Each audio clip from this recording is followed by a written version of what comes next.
Est-ce que l'on peut parler de plusieurs modèles d'accélérateur? Est-ce qu'on peut parler de la nécessité de réarticuler notre modèle d'accélérateur? C'est une question qui a toute sa pertinence lorsque on la met en perspective de l'equity gap que l'on traverse, d'une part, et puis lorsqu'on la met dans la perspective, on va dire, des difficultés des financements de gouvernance que rencontrent les accélérateurs aujourd'hui.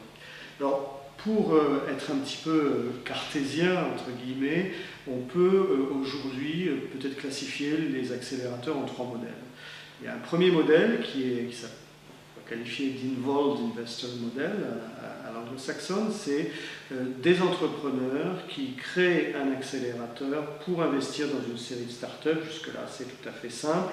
Ils mettent à disposition leur temps et leur réseau pour faire augmenter, faire croître leur portefeuille d'investissement. Et puis, bien sûr, attirer des fonds d'investissement qui peuvent être intéressés par des investissements dans ces startups de croissance.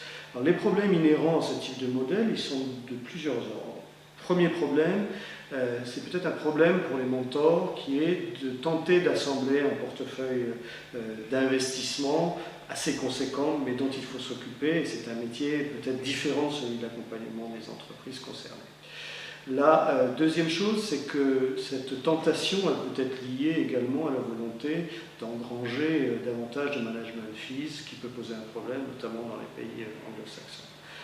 Le troisième problème auquel on peut être confronté, c'est le risque d'accumuler quelque part des startups mort-nées, entre guillemets, parce qu'il y a beaucoup de déchets en général dans les startups qui sont accélérées, parce qu'elles sont accélérées rapidement, et puis à partir de là, on se trouve dans des difficultés multiples post-accélération. Et puis vous avez peut-être un autre problème qui est celui de l'engagement opérationnel d'un mentor qui est à la fois accélérateur en termes d'accompagnement et en même temps investisseur. Avec bien sûr derrière tous les risques d'arbitrage d'investissement qui peut exister entre des entreprises dans lesquelles on souhaite investir parce qu'elles vous attirent et d'autres qui vous attirent moins, et avec derrière un travail, un service qui n'est pas rendu au même niveau. Voilà. À noter quelque part que ce modèle-là a fait l'objet, dans certains pays, notamment la Finlande, de régulation, en ce sens que les autorités interdisent, dans certains cas, aux investisseurs, aux mentors, d'investir dans des startups qu'ils accélèrent. Peut-être une évolution pour la suite des opérations. Deuxième modèle, à côté de celui-ci, qui en est un peu dérivé, c'est le Venture Fund Model. C'est un modèle dans lequel l'accélérateur lève des fonds auprès d'un fonds d'investissement et exécute le même type d'opération, va chercher des startups, les accélère, investit à l'intérieur et puis les remet sur le marché. Même type de problème, probablement même type de risque de conflit d'intérêts entre l'investisseur, l'action d'investir et l'action d'accélérer les entreprises, et puis probablement des risques d'arbitrage beaucoup plus conséquents.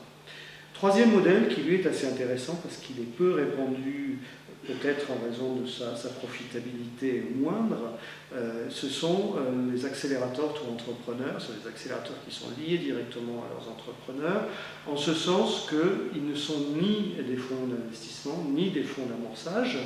Le financement est tout à fait transparent, puisqu'il s'agit d'avoir des frais pédagogiques fixes, et puis surtout, il n'y a pas de prise de participation de l'accélérateur dans les entreprises investies, et partant, pas de dilution du capital des dirigeants des entreprises concernées.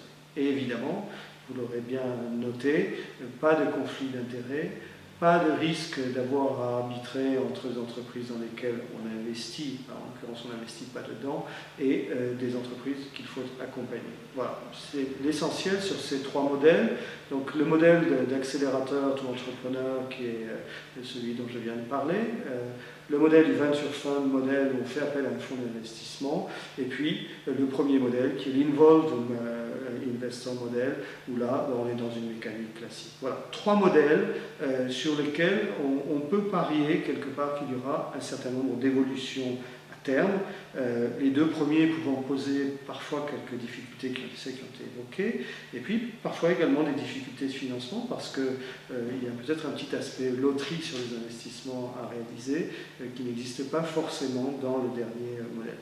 Au-delà de ça, ce que je crois, c'est qu'il est indispensable, à l'instar d'un certain nombre de pays comme la Chine, la Finlande notamment, de faire converger les bonnes pratiques, de voir ce qui marche le mieux et peut-être de trouver un subtil mélange de ces trois modèles, de façon à ce que, quelque part, toutes les entités de l'écosystème puissent participer à la croissance de start-up qui méritent de start-up prometteuses. Et ça concerne aussi bien les accélérateurs publics, les accélérateurs privés, les financements publics ou les financements privés.